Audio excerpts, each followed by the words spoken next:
Brandon and the Todd Family YouTube video, wherever you are, whatever you may be doing. Thank you so much for making Ref Brandon and the Todd Family part of your day. We always greatly appreciate if you jump on here live on this Wednesday night. Feel free to leave a comment in the comment section down below. Make sure you like the video, give the video a thumbs up, share the video on all social media platforms, and if you have not yet subscribed, please do so. It takes about 2 seconds and it helps the channel out tremendously. Now, coming up later on this week, I'm going to talk about all the college football games coming up on Saturday, but tonight I want to talk about the ones coming up tomorrow night and the ones on Friday night, because I also want to talk about the college football playoff rankings week number 2 edition, which came out, of course, Tuesday night. But tomorrow night, in the world of college football, 7:30 on ESPN, we have East Carolina and Tulsa. Hey there, Austin. Glad to have you here on this Wednesday night. Now, for all of you that have Amazon Prime, the NFL game tomorrow night between the Commanders and the Eagles should be a phenomenal football game. Hey there, Keveron. Glad to have you here. If you have a early prediction for the Clemson game coming up on Saturday, Keveron, I would love to hear what you're thinking as we inch closer to that game. Austin, my night is fantastic. Thank you for asking.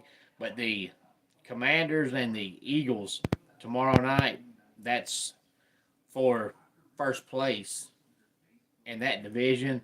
And those are two really good football teams. That should be a good game if anybody has Amazon Prime.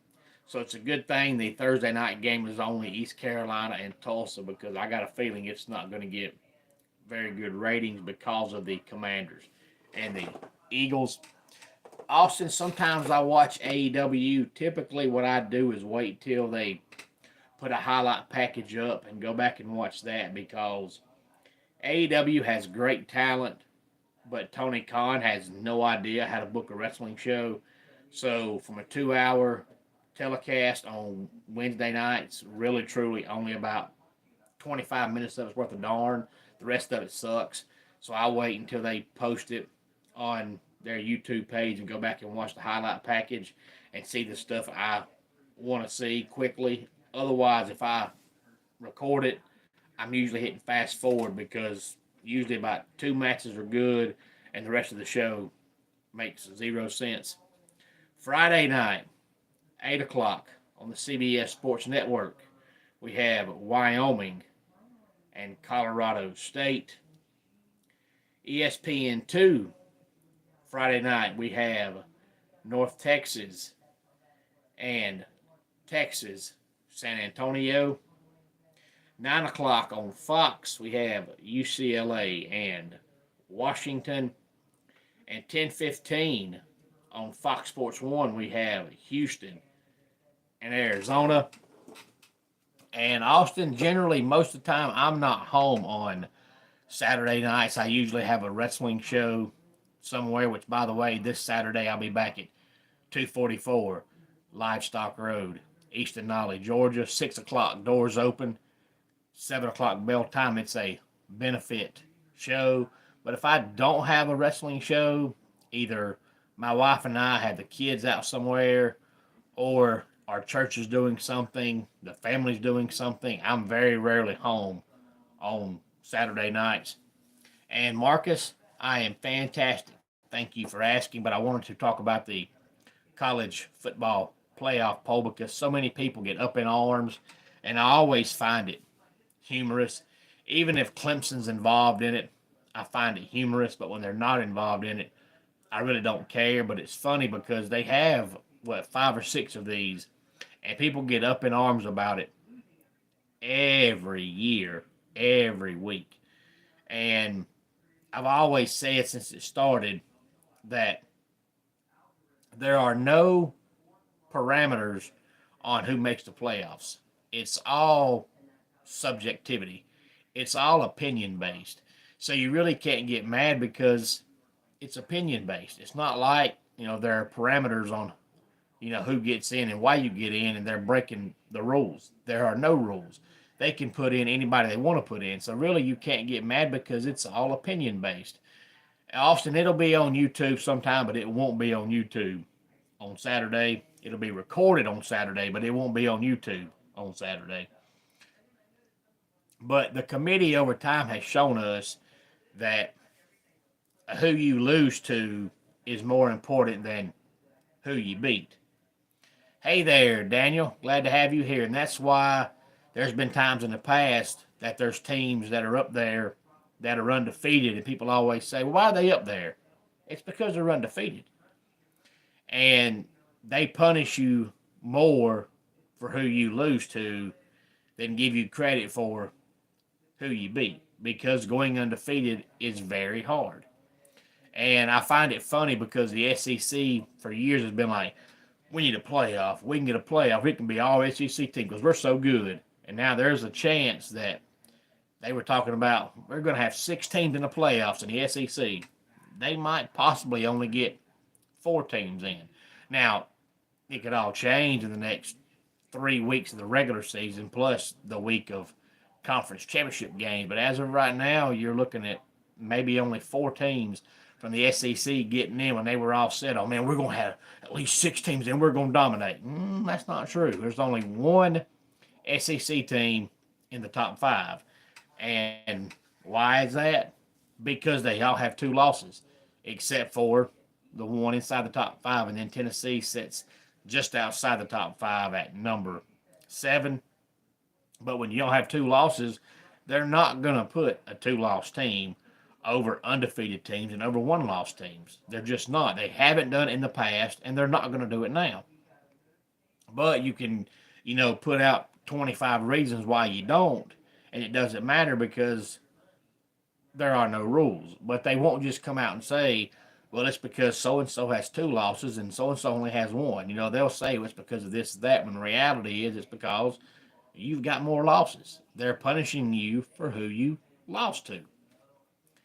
Hey there, I guess that's Kirsty. Glad to have you here. But number 1 right now, of course, is Oregon, and they're going to stay number 1 until they lose a game, if they lose a game. Number 2 is Ohio State, Texas, Penn State, and Indiana rounds out the top 5. If you're just tuning in live, thank you for being here. Feel free to leave a comment section. In the comment section down below, make sure you give the video a like and a thumbs up. If you have not yet subscribed, please do so. Indiana, I feel bad for because they're undefeated, but they're still behind 1 loss Ohio State, 1 loss Texas, and 1 loss Penn State. And the reason is it's Indiana. And even though the Big Ten is the most sacred conference in America, and it totally makes sense, they've won more national championships across all sports than any other conference. They have more money than any other conference. And they, to this day, bring in more revenue than any other conference. And unlike other big-time conferences, the SEC, they actually still care about academics. But Indiana's name being Indiana hurts them right now. And Ghost, you predict that the Badgers beat Oregon. I'd love to see it. I don't think they will, but I would love to see it. But I definitely would not predict that, but I'd love to see it. And in college football, you just never know. But Indiana, even though they're in the Big Ten and they're undefeated, they're 5th because they're Indiana. If that's Iowa at 10-0, they're number 2. If that's Ohio State, if that's Michigan, if that's Michigan State, any of those teams, they're number 2. The only other team in the Big Ten that could possibly be 10-0 and not be ranked 1 or 2 would be Rutgers, because it's Rutgers.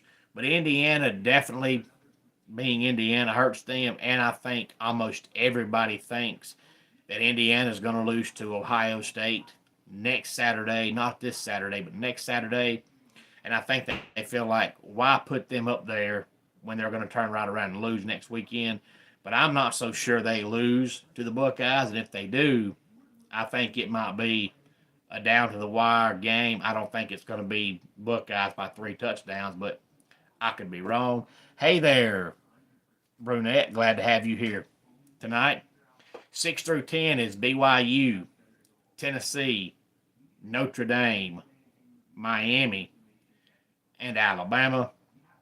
And then we have Ole Miss, Georgia, Boise State, SMU, Texas A&M, Kansas State, Colorado, Washington State, Louisville, Clemson, South Carolina, LSU, Missouri, Army, and rounding out the top 25 in the new college football playoff poll is the Tulane Green Wave. Now, all of these conferences got rid of, East and West, whatever they call their conference, and now it's become very confusing because now instead of picking the best team from the East and the best team from the West, now it's just, hey, it's top 2 teams. And the ACC right now, it's looking like it's going to be Miami and SMU. But if SMU loses one time, and it's a 3-way tie between Miami, SMU, and Clemson, I believe Clemson has the tiebreaker over SMU.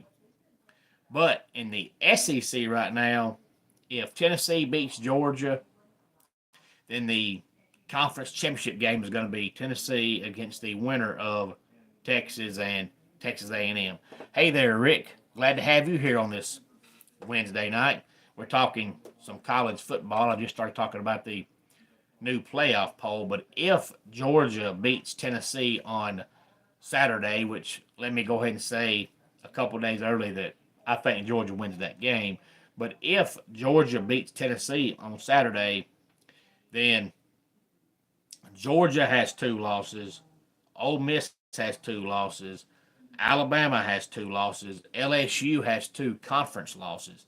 So it's going to be Texas against any of the teams that have 2 losses. So there's a chance we could end the season with like 6 teams tied in the SEC to decide who plays in the conference championship game. Now, one of the tiebreakers is you just put all the teams in a hat, ball their name up, reach inside, and pull out 2 names. And the 2 teams you pull out, that's who plays. But there are several tiebreakers before that. One of them is head-to-head. But when you have 16 teams in the conference, not everybody plays each other. So that was pretty much wiped out. You can forget that one. But I think the putting a name inside a hat and pulling a name out is like the 6th different tiebreaker. So there are several above that. Hey there, JB. Glad to have you here. But it's funny how they threw out the divisions and just put everybody in a conference. Did that in the Big Ten, did it in the ACC, did it in the SEC. The Big 12 done it years ago, but I don't think anybody would have thought that you would have a situation where you would have 5 or 6 teams that will be tied for the conference lead. But when everybody has 2 losses, that's what's going to happen. And you can't use the head-to-head because, there's no way that many teams are going to play each other. So you have to look at all the other possibilities before you start putting names in hats and just drawing out team names. But that's all for naught if Tennessee beats Georgia on Saturday, because Tennessee's not going to lose to Vanderbilt. So if Tennessee beats Georgia, they're pretty much in, and they're going to play the winner of Texas and Texas A&M. But if Georgia beats Tennessee, it's going to be complete chaos in the SEC. Purple and yellow since birth. That's from your favorite brunette. But I believe if Tennessee loses to Georgia, they would be the team that gets left out because we all know that Alabama's always going to get first dibs because they're Alabama. And you lost to Georgia, so you'd fall behind them. So I think it would be Texas, Georgia, Alabama, and then probably Ole Miss. So if Tennessee loses Saturday, they can pretty much forget about the playoff. But if they win, they're pretty much going to be in unless they just go to the conference championship game and just get slaughtered.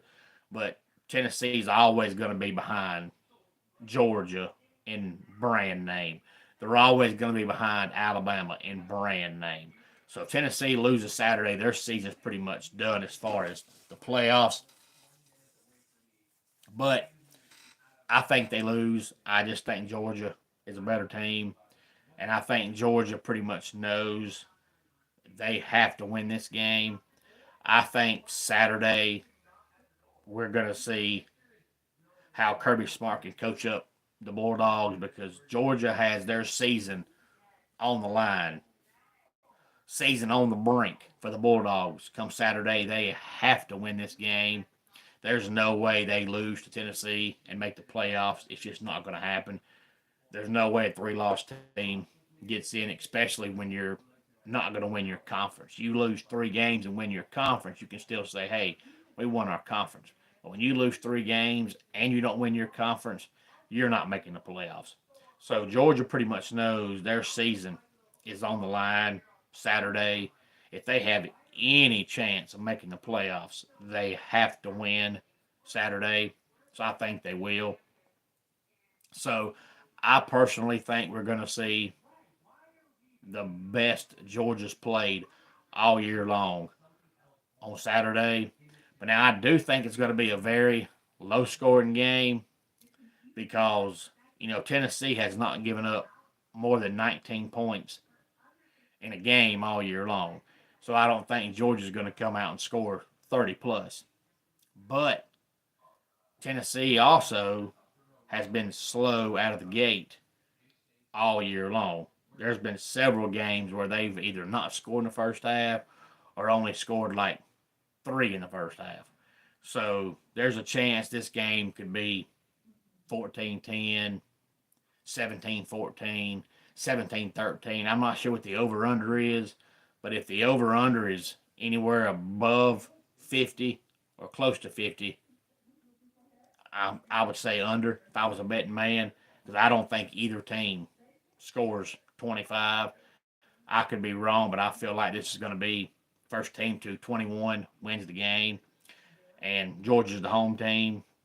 So I say Georgia wins the game, but it's going to be a very good game. Any thoughts on any of this, please feel free to let me know. And as I said, later on this week, we'll talk about all the games coming up on Saturday, but tonight was only the game coming up tomorrow night and the games on Friday because I wanted to discuss the college football playoff poll. And it always amuses me how none of these rankings matter until the very last one. And when the very last one comes out, that's what decides what teams go to the playoffs and what teams don't. But yet every week people get up in arms on, this team got shafted, this team's too high, why is this team not ranked? Like, none of it matters. All they're trying to do is to bait you into coming back next week, and it works every single time because as soon as the rankings come out, everybody has a fit. So they're looking forward to the new rankings that come out the next week. So it's just funny to me how everybody gets up in arms about it, and it does not matter. It's kind of like the early poll that comes out for college football in like July, and everybody gets mad, and it's like, we ain't even played a game yet. Why does it matter? But everybody gets up in arms all the time because their team is not high enough, and the team they hate is too high. But let's go ahead and get our dad joke of the day in here. Fishermen live on their net income. And that does it for today's Ref Brandon and the Todd Family YouTube video. Until next time, it's Ref Brandon saying, just like in pro wrestling, life can be over by the count of three. Tell your friends and family how much you love them. Bye.